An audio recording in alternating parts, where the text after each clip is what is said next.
Ce congrès travailliste anglais montre justement que la politique précédente de M. Tony Blair s'est aggravée, et pour deux raisons.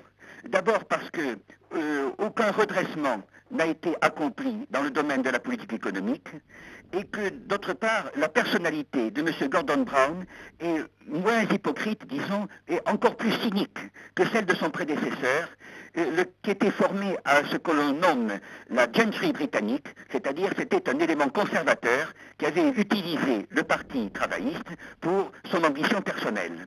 Il est certain que les deux personnages ont en commun leur dévouement complet à l'équipe américano-sioniste. Il faut toujours le dire, mais à la grande différence des États-Unis d'Amérique, l'opinion publique de la Grande-Bretagne est beaucoup plus libre, elle est, disons, plus instruite de la réalité des affaires politiques. Les Anglais ont, de façon générale, plus de connaissances du monde extérieur que ne l'ont les Américains relativement à ce qu'on nomme du reste inexactement l'Empire américain, c'est-à-dire plutôt la sphère d'influence liée à la finance américaine. Les Britanniques forment une opposition très résolue, plus même, devons-nous l'avouer, que sur le continent, contre la politique suivie par M. George Bush.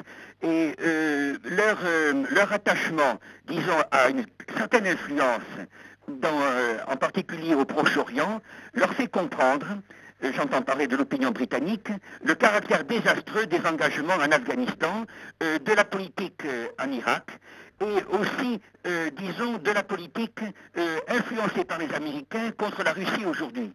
C'est du point de vue du Parti libéral britannique, par exemple, qu'est venue une opposition à ce qu'on nomme les sanctions contre la Russie, c'est-à-dire la résistance, le freinage du délire de la politique américaine. C'est pour ça que la personnalité de M. Gordon Brown n'apparaît que plus détestable à cette large, disons, minorité britannique qui mène le mouvement de résistance. Et bien sûr, M. Gordon Brown, comme chez nous sur le continent, joue de la démagogie travailliste, c'est-à-dire prétend défendre des classes ouvrières, des classes laborieuses, et en premier les classes moyennes, qui partout, que ce soit aux États-Unis aujourd'hui, que ce soit sur notre continent ou dans les îles britanniques, est la principale victime de cet effondrement, de cette anarchie, n'est-ce pas, qui est instillée, c'est-à-dire qui est introduite dans le système capitaliste.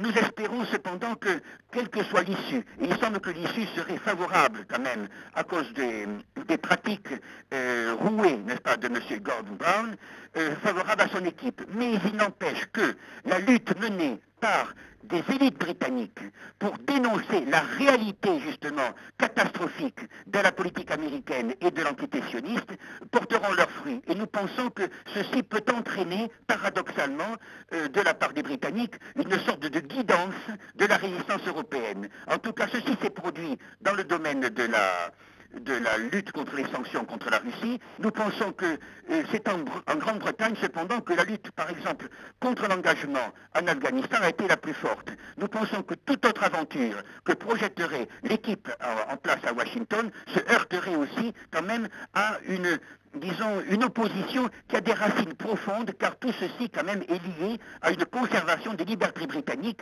bien plus importante du reste que chez nous.